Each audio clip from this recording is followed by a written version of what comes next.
In this video series, we'll take a look at one way to create articulated animals like these. We'll use the Scribble tool in Tinkercad and MakerWorld's Flexi Toy Maker.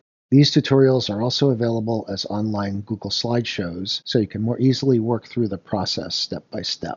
The link to the slideshows is in the video description below. To start a new design in Tinkercad, click Create and then click 3D Design. First thing we'll do is change the default name so that it's something more personal and descriptive. Next, we'll drag the Scribble tool onto the work plane so we open the Scribble screen.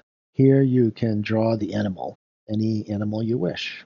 Remember, you can use undo and the eraser if you make a mistake. So take your time, get your animal just the way you want it to look, and when you're happy with it, click Done. Now we need to create a clean, flat view of the design, and you'll see what I mean in a minute. First, on the view cube, click Top, so we're looking straight down on the design. Then click the view icon to switch to flat or orthographic view. You'll see we're no longer in perspective view. Then tap the F key on your keyboard to make sure the model is centered. And now click outside of your design to deselect it so that we're only looking at the design itself.